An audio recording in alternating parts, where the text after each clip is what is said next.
وضو کرتے وقت نیت کب اور کس طرح کرنی چاہیے؟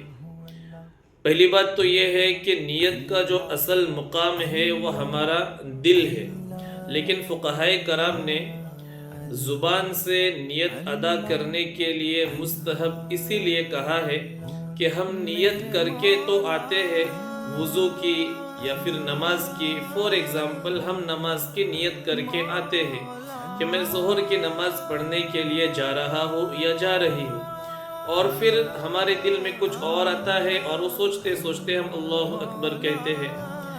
تو اب جب ہم نیت زبان سے بھی ادا کریں گے تو ہمارا پورا دھیان نماز کی طرف جائے گا. اسی طرح جب ہم وضو کی نیت سے تو آئے ہیں لیکن سوچ کچھ اور رہے ہیں، کر وضو رہے ہیں، تو جب ہم زبان سے بھی ادا کریں گے نیت تو پھر ہمارا پورا دھیان وضو کے اندر رہے گا.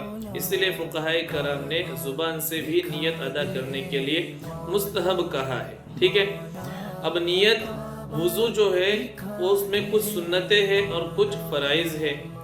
تو ہم کو وضو شروع کرنے سے پہلے سنت وضو کی نیت کرنا ہے کہ میں سنت وضو کرتا ہوں پاکی حاصل کرنے کے لیے اور نماز درست ہونے کے لیے. صرف نماز درست ہونے کے لیے، صرف قرآن پڑھنے کے لیے یا صرف پاکی حاصل کرنے کے لیے نہیں، بلکہ اس طرح کہیں گے کہ میں سنت وضو کرتا ہوں یا کرتی ہوں پاکی حاصل کرنے کے لیے اور نماز درست ہونے کے لیے.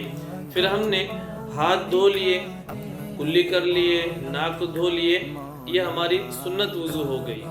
اب ہم چہرہ دھونے سے پہلے پھر ایک مرتبہ فرض وضو کی نیت کریں گے کہ میں فرض وضو کرتا ہوں یا کرتی ہوں پاکی حاصل کرنے کے لیے اور نماز درست ہونے کے لیے.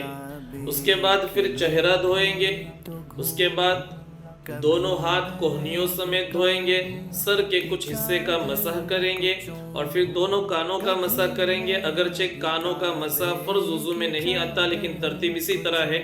اور پھر دونوں پاؤں ٹخنوں سمیت دھوئیں گے اور اسی ترتیب سے وضو کریں گے.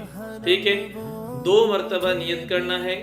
سب سے پہلے سنت وضو کی نیت کہ میں سنت وضو کرتا ہوں یا کرتی ہوں پاکی حاصل کرنے کے لیے اور نماز درست ہونے کے لیے. ہاتھ دھو لیے، کلی کر لیے، ناک میں پانی ڈال لیے، ناک دھو لیے.